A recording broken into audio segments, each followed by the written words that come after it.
Good evening, sir. Yo, yo, this is episode 54 of the Beef and Bitcoin podcast with your host, Brett and CH. Today's topics looks like Litecoin's having a little bit of an issue with a potential mining death spiral. Maybe not a death spiral, but it's important to talk about the economics of mining and what's going on with Litecoin, especially after their halving in August. There's been our good friend Peter McCormack had a funny tweet about DAI and decentralized finance. So we'll touch on that a little bit, and then also I saw a great thread on trying to sell the next top and best case and worst case scenarios that could happen to you when trying to sell the next top. And as I was reading it, I was like, this is exactly what would happen to me if I tried to sell the next top, being the worst case of scenarios. But how you doing this week, man? I'm doing good. Tomorrow is Monday, so another start to another week. If you're always asking what's going to happen this week, Always fun to have a new week starting tomorrow. it's like what's going to happen this week. And that's why if you don't understand, like it's like every week now, it's like what is gonna, I think there's a lot in geopolitical stuff. And if you don't mind pausing here, sir, as I said, the wind's really bad and my door blew open. I'll be back in 1 second. Yeah, no problem. So I'll get started on some of this Litecoin business. So it looks like Litecoin has lost 60% of its hash rate since the halving on August 5th, 2019. And the Bitcoin price has decreased 22%. Litecoin has decreased 22% when measured in Bitcoin and 40% when measured in USD from the halving on August 5th of this year. So Litecoin's sitting around 60-ish bucks today, maybe like 64-ish. So pretty much, the mining subsidy got cut in half, right? So when the block reward is the mining subsidy, which is the amount of coins that are given away to the miner, and then the fees for that block, all of the accumulated fees from people transacting over the network. So it's subsidy plus fees equals the block reward. So now you have, every halving for any coin that has a halving, the subsidy gets cut in half. So in other words, all that revenue that they were earning gets cut in half instantly as soon as the halving happens. So since then, we've seen the hash rate of Litecoin just plummet 60%. And typically what you'd expect to see is the hash rate to decline until miners completely capitulate and the price drops, low enough that then the hash rate comes back online because now it's profitable again to start mining, and the price starts to increase again. So it looks like Litecoin is in one of those death spiral like moments where either the price of Litecoin needs to increase substantially, which I think you and I would maybe agree, if Litecoin drops far enough, I'm sure some speculators are going to just step in and start buying, right? Yeah, So it happens every time, and then who knows, it could be wrong, but like we were talking about, like, and I guess we'll get into it in a second about Ethereum. If like Ethereum right. ever had an issue and just completely imploded, it's like what, nine? I don't know how many ERC-20 tokens there are still floating around. There's still, yeah, and at some price that people are bag holding, or you know, uh, so it's like what we said, 90%. I don't know. I'm just throwing a number out there, but it's a high percentage number of the amount of altcoins out there. Oh yeah, it's insane. Um, but yeah, when you think about the whole point of bringing this up was more to talk about the economics of mining, and it's just, Yeah, in my opinion, it's probably the most cutthroat industry you could possibly be in. I mean, you're really competing on uh, the cost of electricity that you can get, and Steve Barber had put up a quick thread talking about um, S9s, which is a popular Bitmain miner for Bitcoiners, and that their break-even point looks to be around 6.3 cents per kilowatt hour, which is pretty low, at least in the United States. Um, and most people can't get that. So when you have miners competing on electricity prices, I think they don't really care what they're mining. They just want to be able to make a profit. So with Bcash has its halving, I think, a few weeks before Bitcoin's halving in May of 2020. So the speculation is, okay, well, if what happens to the price of then Bcash and other coins that are proof of work coins that have a halving? Like, does all that do all the people who are mining those shit coins, they obviously have access to cheap electricity or else they wouldn't be mining. Do you then kind of dump that hardware and switch over to mining Bitcoin? Like, I don't know. Tell me what you think about that. If you're a miner and you're mining shit coins and they're just keep trending down and down and down, what do you then do with your electricity that you have access to? Yeah, it's a good question. I mean, I've seen people who there's people who just like mine.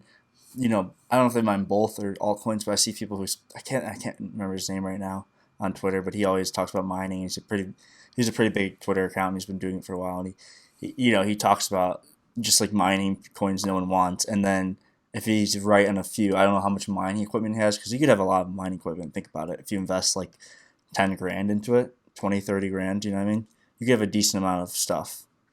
I don't know what your electricity cost would be. It'd probably pretty ridiculous, but still, you could have a lot of stuff mining, and especially stuff that doesn't have like a high hash rate or whatever. In that sense, it could really, there's obviously downside that thing never goes up and goes down or whatever. But then, like, if you bag a couple and you mine a shit ton, because you're one of, I don't know how many people mining, but, we've talked about before, a lot of these altcoins have very low hash rates and they're very easy to basically 51% attack. Right, right. So, Yeah.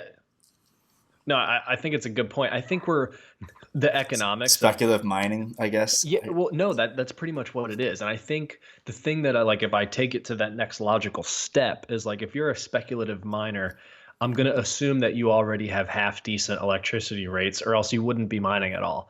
And you're going to take all those lessons that you learned from mining and then just do it on the coin where you can be more profitable. So, um, for Litecoin miners, what they would need is they'd need to dump their ASICs for more efficient ones. The problem is those more efficient ones might not really exist. So like that's where I mean we're going to see the experiment play out, right? Like do proof of work coins start kind of falling off to lower levels, just because there's no transactional demand. And that's what kind of Trace Mayer was saying. He said, as these halvings continue, that's mining revenue that just goes right out the window for the miners. So they need to then offset that with transaction fee revenue. And if nobody's using the fucking chain, there's no transaction fee revenue. So that's when people decide to call it quits. And it's like it's cool because you're literally watching a free market kind of at work, right? Like you're seeing the prices play out on these various cryptocurrencies, and miners are stepping in doing the thing. And if there's no demand on the chain, they're just going to switch coins and kind of go from there. So I've heard theories like pretty much you'll end up with, just because of the competition for the cheap electricity rates, like if people are going to mine, you'll eventually start to converge on kind of one proof of work coin that's the only one that makes sense to mine, because you're never going to have enough transactional demand on these other chains to make it worth your while to start mining. Yeah, it's one of those things where like you can, not saying Bitcoin's a sure bet, but you can bet on the thing that's the most prominent. And but obviously, like, I don't even know what it would cost to mine Bitcoin, if it's even worth it at this point, because it's just such a large industry, comparative to everything else. And that's why I think we see this speculative mining here. Yeah, absolutely. And I think the people who decide that they're going to like stay with Dude, it, like that's the decision you need to make, I right? mean, you think about some of these, like, just like warehouses filled with, like, or, rooms filled with just like, just mining rigs, not, I was going to say graphics cards, but it's ASICs now. Right. And people use graphics cards, I guess, for other altcoins and stuff like that, but ASICs would be for Bitcoin now because graphics cards are null, I guess, Yep. pretty much. Yeah.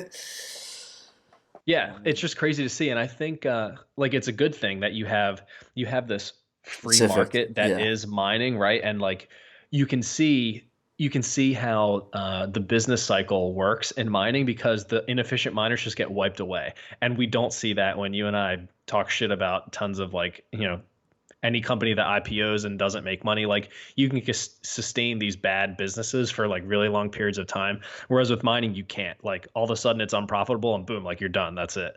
Like the inefficient miners just get wiped away and consolidate, and then it's only the strong survive. So I do like that aspect of mining, and I think anybody who thinks about getting into it needs to like seriously do their homework about what they can get their electricity prices for, because you need to be able to sustain long bear markets where your break even point is like low. You know what I mean? Like you saw people's miners break even point was right around $6,000, obviously, for Bitcoin when it dumped in November, December of 2018. Like Yeah, it was that was it was it. Like early. It was okay, early like November. you had to take hash rate offline. Like they weren't making any money. They stopped making money right around 6K, and then boom, we dumped to the point where they were making money at 3K. The hash rate came back online, and that was the bottom, I guess.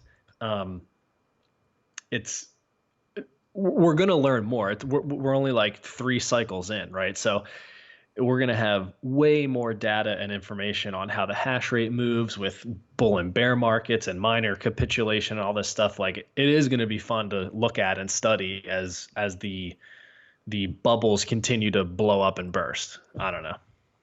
Yeah, no, it's the longer, as we talk about, the longer it's around, the more likely it'll stay. Type of Lindy effecting. Exactly. And Exactly. so it'll be interesting to see, what's around in 5 years from now. 20, Yeah. No. I guess almost 2025, 2024, you could say. Uh, it's pretty, there's a whole new decade. What does crypto's legacy become? We're gonna look back at this in 10 years, and what does it become? Does it become actually? I mean, the cat's out of the bag, but what does it? 10 What years does from that now? look like? Right. Yeah, because people aren't gonna stop working on this stuff. No, there's too many like brilliant minds in the space. There's too much money behind it. Yeah, And also there's like too much at stake now. yeah. There's a Not lot. from Well, just people like realize there's a lot. yeah, There's like, wow, this is the next thing, right, right. It has that feel of like the next. and it might take like 20, 30 years to play out, type of thing. And that's the thing that you and I always talk about with like just the internet in general, and how long it really takes. I mean, Everybody's seen that clip that's been going around about Bezos, like that hidden clip from like 1997 where he's like, yeah, I decided books were the thing that I was going to sell because like that has the most categories. And I think, I might be able to leverage this thing called the internet to then sell them to people who want books. And he specifically said in that little clip, like, if you can still use legacy ways right now that are more efficient, like you should do that. Like using the internet to solve a business problem was like still really niche in 1997. And now here we are, 20 years later. Amazon's everything. And like, right, Amazon's everything. But I think like ideas that like Uber wouldn't have worked in 2001, right? Because you didn't have internet access on your cell phone. Like apps weren't a thing. You got So taxi. yeah, like it takes so much time for business. Like you need prerequisites to exist. Like even for Bitcoin, like you need a mobile phone for it to make sense for like globally people are using Bitcoin, right? If cell phones with internet access didn't exist, like there is no Bitcoin. You need all of these other prerequisites for like innovation to flourish and new business models to come to fruition and all the great stuff that we love about using the internet to be a real thing. Yeah, no, exactly. Like the internet's history is so long. I mean, it easily can say it starts in the late '60s, but you can say it even draws back further with like earlier inventions. They tie to, Right. Just like telecommunication, exactly, literally. telegram. That's the start. Yeah, exactly. Like stuff like that. So you can draw it back to the 1880s. This was a 100 and some year process. Yeah, dude, this shit takes a long time. It is when you think about it like that, it just gets more insane.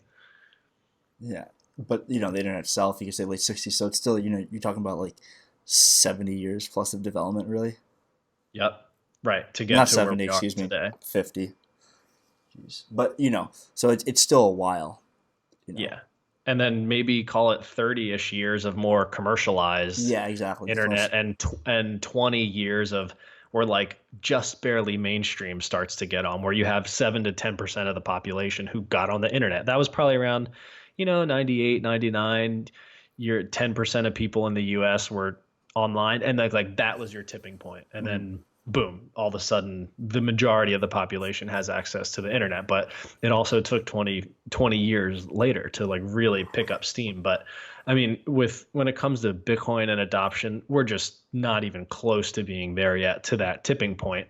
But it was cool to see the rush in 2017. So I'm assuming the next time the price starts to go up again, that the new group of individuals that jump in, like that pool of people starts to get bigger each time. So I think that's just something to keep in mind when you think about number go up. Hopefully, number of people who buy Bitcoin also go up in that same amount of time. Yeah, I was just thinking about the internet thing, and like, I think I remember like in middle school, like they used to like Wikipedia used to be blocked, which was like, which it kind of is annoying because it's like Wikipedia just has a bunch of links to sources you can use. Right. It just puts them all in one place instead of having to scroll through endless Google pages. And I was just thinking about that. I don't know why. It was just pretty interesting. To think about like where we've come, and that was 11 years ago, 10 years ago. When Yep. people were still worried about people going on the internet and researching things. And I don't know how it's changed in public school system, but it's still probably pretty strict on what you can go look at and stuff like that. And obviously, I get it. You don't want kids going onto porn sites in school, but still, there's a lot of stuff is still. Um, but the internet's one of those things. It can be. It's a lot of people are now starting to realize how much you can leverage it versus anything else. You know, and a lot of people are waking up to this. I think slowly. Yeah, it's a fantastic tool, Yeah, and it's an amazing piece of technology that has absolutely done I mean, any more. business. Sorry, I didn't mean go ahead. Finish your No, yeah. sentence. I was just going to say, overall, it's done, even though we can talk about all the dystopian type shit that's happened, like overall, it's done more good than harm in this case. Like any technology, it's who yields it and uses it. But yeah, no, go ahead. No, I was gonna say that any company over the last 25, 30 years that's really thrived has used the internet. They haven't not. If they haven't, they failed. Right. That's kind of that digitization shift that we've seen. Um, and that's I hate the term, but like insure tech or fintech, like it's a really shitty term. It's more like everyone's coming to the point where like, oh yeah, we've got to really leverage the internet when we're building these businesses.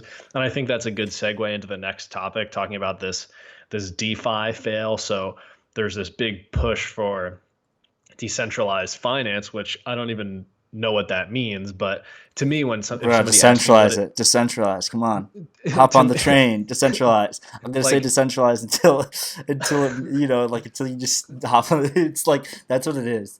Like they don't have any explanation. They just say decentralize. yeah, That's they think that's like a good selling point or pitch it to is a like, selling oh, point this is to a good like people who idea, don't do research. right? They're like, oh, decentralize. I don't know. It's I've gotten to the point I'm when such a nihilist. yeah, when someone talks about decentralized finance to me, I think of like, to me, Bitcoin's decentralized finance. It's just decentralized money. You don't need everything to be decentralized, but you need specific tools to be decentralized. Money might be a good one that's worth being decentralized. You could say the same about like very small city states and localization, like these decentralized ways to kind of govern yourselves more from like a political standpoint. I understand those things, but yeah, it's just not necessary. But anyway, uh, Peter McCormack tweeted about DeFi, and he slowly but surely really starting to understand a lot of this shit coinery. And he said in this tweet, so DAI allows people who can't to get credit, but to get credit, they're required to 150% collateralize with ETH. So normies who want credit today need to first buy 150% worth of ETH for the amount of money that they require. I mean, it's funny that he said it, but pretty much as an example would be if you're a person who for whatever reason can't get a loan and you need $1,000, the only way to get $1,000 would be to buy $1,500 worth of ETH and then stake it, and only then could you get the loan. And when I think about that, one, I think it's insane because if you're the kind of person who can't get a loan, how are you supposed to get more money for the loan amount that you're trying to take out, right? I mean, you'd think if you had 150% of the of to collateralize what you're taking out, you'd have enough money to not need the loan. Or am I thinking about that wrong? Uh, no, you have more. No, you have more money, so you're putting Right. more in. Right. Like why would you have enough already? Like why would you collateralize it? Dude, I don't know. I that's a good question. I don't know why you do that because that's a really good question at that point. I didn't think about it that way. I was just saying like because I was thinking about more in a sense like you have the money, so what would be the issue, and you're putting more in. But now I'm looking at what you said. It's like Uh, you already have enough at that point, and now you need it. Like all to me, all it does is it creates friction, right? Now you need to go buy this other thing and then put that somewhere else to then get the thing that you actually need to go spend, which is dollars, but it's DAI, and I don't know who accepts DAI anyway. So like the whole thing gets weird. I understand what they're trying to do. I just think it's not. It's either too early or it will never be a thing because. Um, I don't know. And it just gets worse because they're talking about switching. DAI is talking about switching to a like multi-collateralized system where basically instead of just staking ETH, you can stake other shitcoins and use other shitcoins as collateral. And I don't know if that reminds you of anything, but it reminds me of the subprime loan crisis yeah, where the collateral was trash, yeah, literal junk, yeah. That's what and we. it went up in flames, and then boom, just like that, everything gets liquidated. And I'm gonna feel bad when this is my question to you. Like, do you think DAI as a stable coin will just blow up eventually with all this complex multi collateralization That BS? wouldn't be good for it because if that's I don't know how much percentage that would make up of it, but if that's a high percentage of all this collateral is Ethereum, and it just if Ethereum just implodes for whatever reason, I don't know why it would, but it something as simple as like if we talked about earlier the fake Vitalik death just plummeting like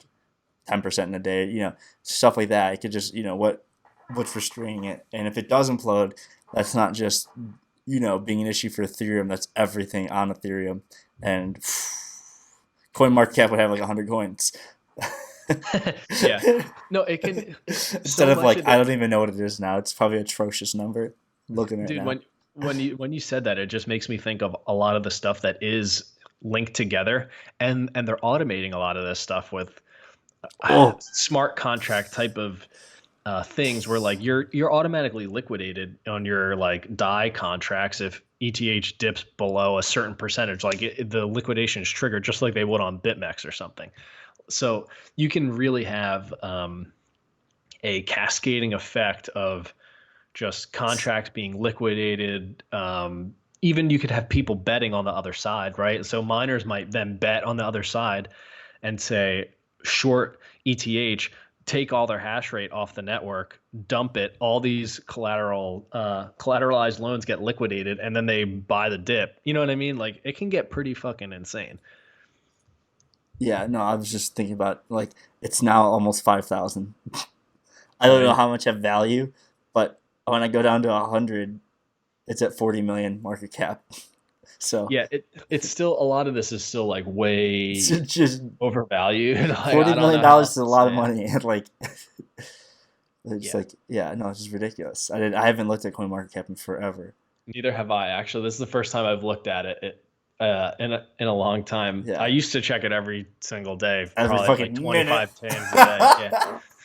And Dude, like in December, you're just like, what the fuck is going on, dude? You should just like look, and it's just like, one of my favorite things is if you there's like a historical thing you can do on CoinMarketCap, and you can go back and look and see what was around in 2013, 14, 15, 16, and like it's funny because you won't recognize a lot of the coins on there, and I think that should be like a signal that there's a good chance that some of your favorite ones, will like not come back. people 5 years from now will have never heard of. They'll be like, I don't what was EOS? Like I don't know what was Cardano? What was all the all the stuff that ends up just going away.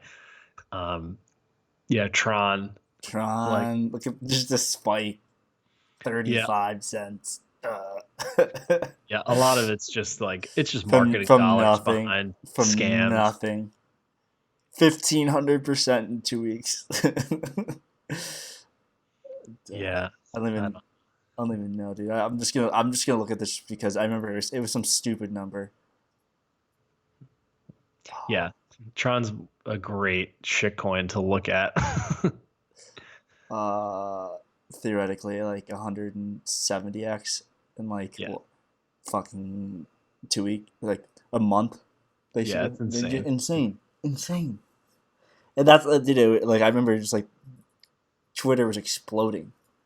Oh It, yeah, it, everything was going nuts. this is just like it was the craziest thing. It's a ghost town. Yeah. It's a good reminder to me of like what that euphoria kind of It feels like. looks And like, yeah. yeah, it's just good to like step back because that was like my first bull run, right? That was our first bull run dealing with this kind of stuff. I'll know it better when I see it the next time around. Like, oh, I I remember Yeah, this.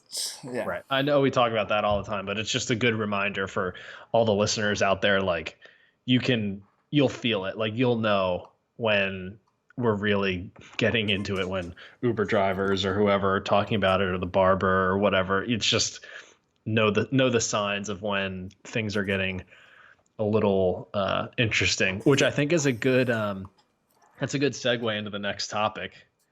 Yeah, I think that what, going higher or Selling the next top. yeah, no, well, like even like when you think I was gonna mention like um I guess this is part of the next topic too, is like, what happens when you hit 20K again, because that's like, I know most people know that's what it hit, and I think if that does happen, that's like, it's like you gotta step back and say, where is this going, because that, 20K, a 10x from there is 200K, so it's like, and that's just, it's like the swings are going to be ridiculous. Like, you could be talking $10,000 days up, and then $5,000 day down the next day, and then 10,000 up the So I think people are going to really just, it's going to get retarded. Yeah, no, It's going to exactly. get like, that's the only way to describe it, and I know it's a bad word to use, but that's the best way to describe it. It's like, it's going to get absurd if it goes there.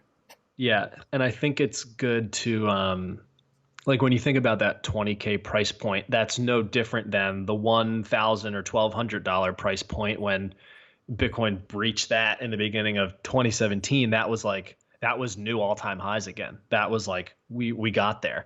And people thought that was insane pricing, and then it went to 20K. So like now 20K is that new, like, oh, if we can just get it back above that, then it's kind of sky's the limit, which is kind of crazy, just as you said. And this is just such a good segue into the topic of selling the next top. And I saw this thread from Full Time Bitcoin, and I guess we can read a couple of these tweets because I was just reading it and thinking like this is exactly what would happen to me if I try to sell the next top. And the thread was pretty good. It pretty much gives you two different examples of best case scenario and worst case scenario. So I'll read a couple of these, and you jump in whenever you want. Go ahead.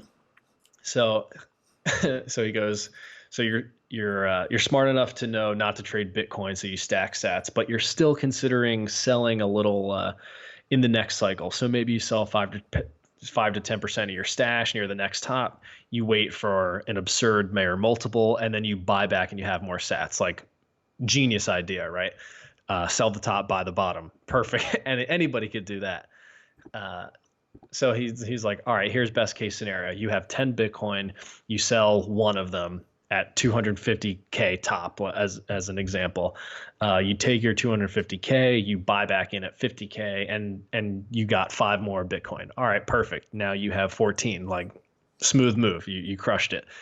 And then that's assuming zero capital gains. So then he goes into a capital gains example. So, okay, let's take the same example. Let's assume you sell at 250K, you pay your long-term capital gains of, call it 60,000, and you buy 3.75 BTC, which is 2.75 more than you had. Okay, that's pretty good. And that's just to take a pause here for a second, that's my biggest issue with trying to sell the next top is dealing with like just the capital gains events and like how do you of like then you're handing money over on the 14th or the 15th of April, like regardless of if you're trading on a legitimate exchange and know your information will make its way to the IRS someday, like that's realistically what you're going to deal with. And if you've accumulated enough BTC, your threat model starts to change where you're like, all right, if I want to not go to prison, how like what do you disclose and what don't you? And I think a lot of people who sell like TA courses don't tell people that for very specific reasons, or else nobody would trade. Um, and then he starts. This is where I was thinking of you and me, where he's like, "You've been paying attention to policy, Fed policy recently. Global macro is insane. We're in uncharted territories. Like, you got to stack sats, protect yourself, all that good stuff." All right, I want to scroll down to the. All right, so here's the worst case scenario. All right, so best case scenario, you time it perfectly, you sell the top, you pay your taxes, and you buy whatever you can left over, assuming you can catch the bottom perfectly. Okay, so worst case scenario is we touch 250K, that's your target.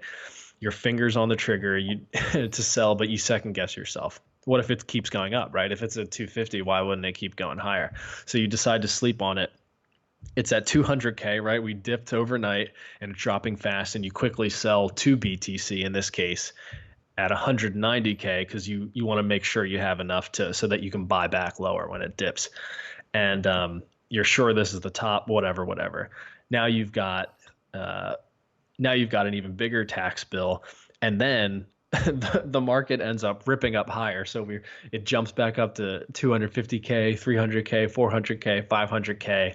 And you're like, fuck, I can't believe I just sold it 200K. Like it reminds me so much of 2017, like when we're pumping to new all-time highs. And I thought 6K was like the high, right? In 2017, I think it was in September or August, I saw 6K and I was like, that's it. Like there's no shot we're going any higher. I thought 2K was insane, like 6K 3 times that amount. There's just no way we're going any higher. And we ripped through that. I don't know if you can bring that up on the chart for a sec. Yeah, that's the daily of the Bitcoin March in 2017. 20. So more to the left, I think. Go to the left more. No. You're there. You're there. Yeah. Yeah. Yeah, it's pretty. Yeah, just like it becomes impervious is what it becomes. Yeah, like you just start to realize you don't know what the top or the bottom is.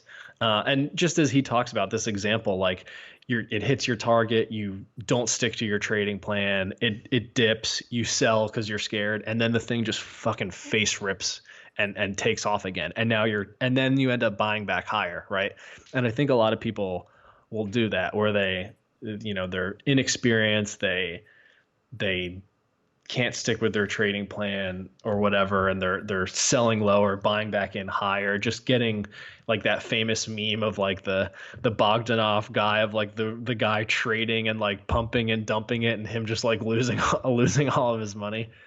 Like that's what happens in reality. Because I remember listening to people and seeing them DM me about them losing their shirts, like trying to trade these insane markets, and it's like people have no business doing that kind of stuff. But I wanted to get your take because I know you and I might think a little bit differently about this, but like I was going to say, look at this. So the Bitcoin crash at like the end of October. Yeah. Oh, well, and then the Bitcoin pump kind of coincides. I guess this is the monthly chart on the dollar index, but it kind of coincides with I guess, well, maybe not. The dollar did dump, but I don't know. Just a little correlation. Probably not that correlated. I'm just kind of looking at it monthly, but still pretty interesting. And then dollar's pumping the last week, and Bitcoin's kind of going down here. So I don't know. Gold's been getting pretty wrecked by it, though. Yeah, it's interesting to see. I don't know if you'd say like the more store of value an asset is, it's inversely correlated to like the increase in the money supply. I don't know. So as the money, or I guess they are correlated, right? So if the money supply is increasing, gold's going to go up. Yeah. And if it's Did tightening. you talk? I don't know if you mentioned this tweet from the Al Dukes.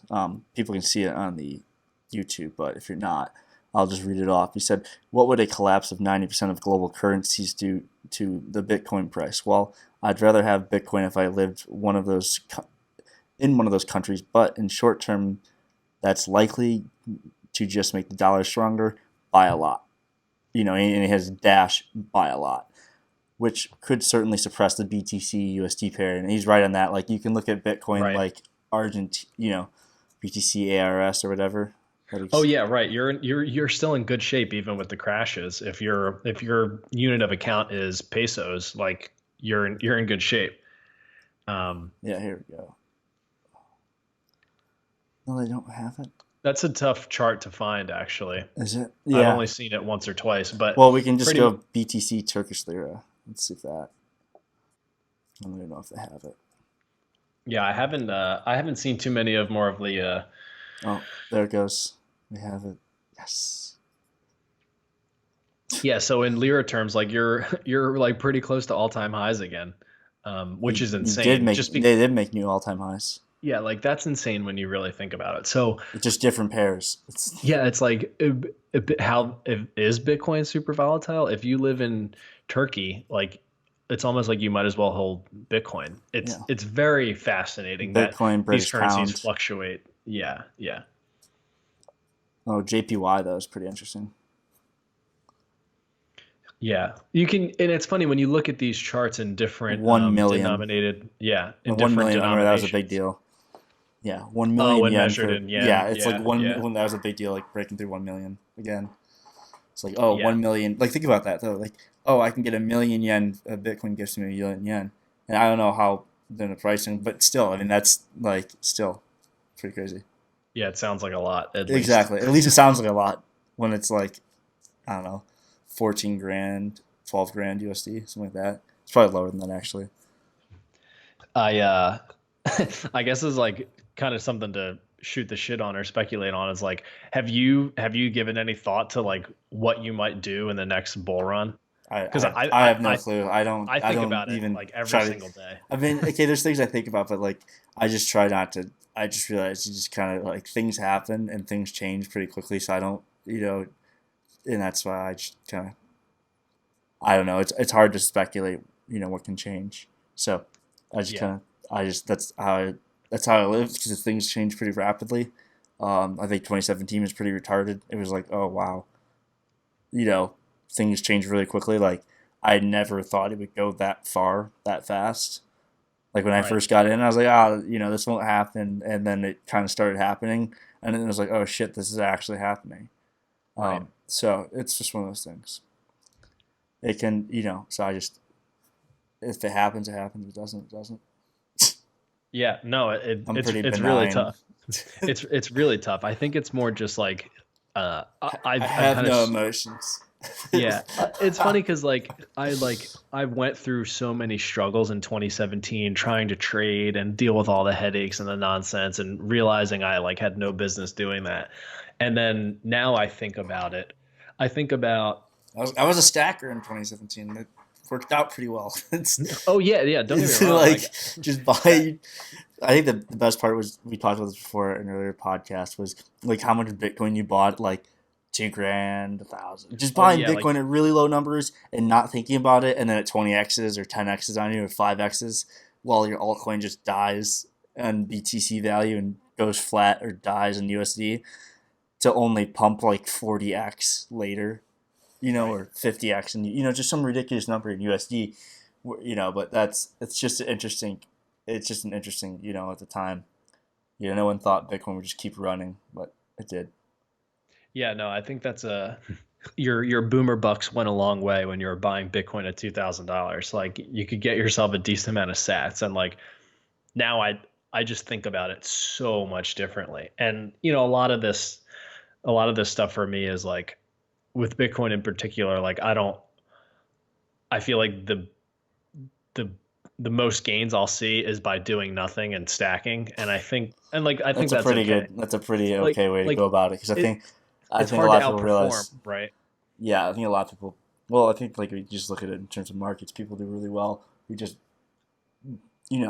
keep, if they have faith in some sort of asset and they keep buying, even Right. when there's, pain and misery, like the Warren Buffett style, the value investing, I guess is the best way to Right. put it. Like you're just adding to your position Yeah. and sticking to your conviction. And I think that's where like everybody gets to that point. And it could be with any asset. It could be with buying Apple stock. It could be with buying gold. It could be with buying Bitcoin, where you've either studied something enough, you have enough conviction in something, or you think you have asymmetric information in the market. And I know, and I don't know if I sent you this, but like this Ray Dalio quote of like a little clip of him talking about blockchain, and just listening to him talk about blockchain, I know he has no clue what he's talking about, which is like, it makes me feel so bullish though. Cause I'm like, okay, I know this is a highly intelligent individual. He's made a ton of money trading markets, a fantastic investor. I understand why you'd want to take it as advice.